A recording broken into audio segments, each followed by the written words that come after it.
Thomas, Percy and the Coal. Thomas the Tank Engine's blue paint sparkled in the sunshine as he puffed happily along his branch line with Annie and Clarabel. "Blue is the only proper colour for an engine," he boasted to the other engines. "Oh, I don't know. I like my brown paint," said Toby. "I've always been green. I wouldn't want to be any other colour either," added Percy. "Blue is the only colour for a really useful engine. Everybody knows that," spluttered Thomas. Percy said no more. He just grinned at Toby and winked. Each day Percy brings a truck full of coal from the junction for the coal merchants at Farquhar. Next morning Thomas was resting when Percy arrived. "Be careful in this siding, Percy," warned Thomas, as Percy pushed the trucks along the line beside him. "These buffers aren't very safe. They—" He got no further. As one of the coal trucks passed Thomas, the catch on its door burst open. With a rumble and a crash, an avalanche of coal poured out and piled up around Thomas's wheels. A thick cloud of coal dust arose all around him. "A tissue!" spluttered Thomas. "Help! I'm choking! Get me out!" Percy looked worried.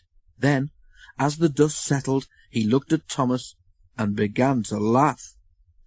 Thomas's smart blue paint was black from smoke-box to bunker. "Ha ha ha!" chuckled Percy.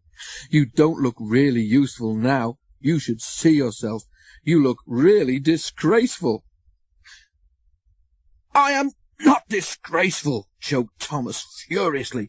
"You did that on purpose, Percy. Now stop your stupid giggling and get me out."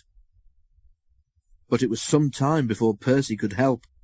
The coal bunker stood behind the buffers which Thomas had said were unsafe. It was only when the coal was shovelled into the bunker that Thomas could be moved. Poor Thomas was filthy.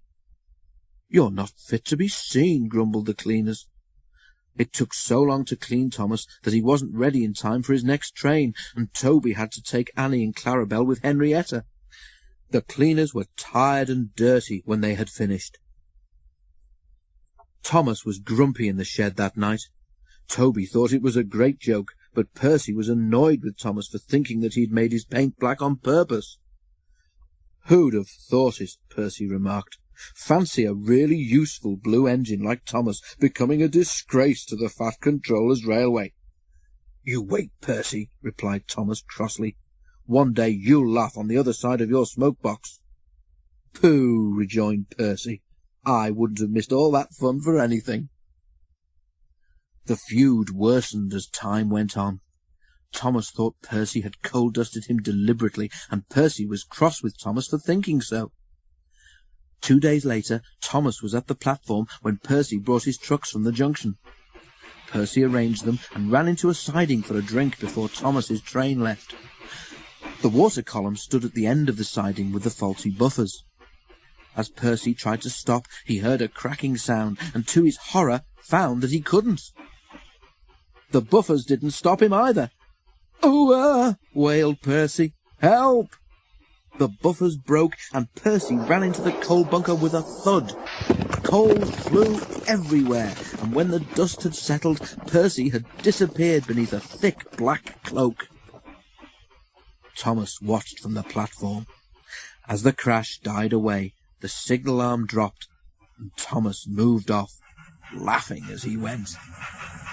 Percy was furious, and he spent the rest of the day wondering how to pay Thomas out.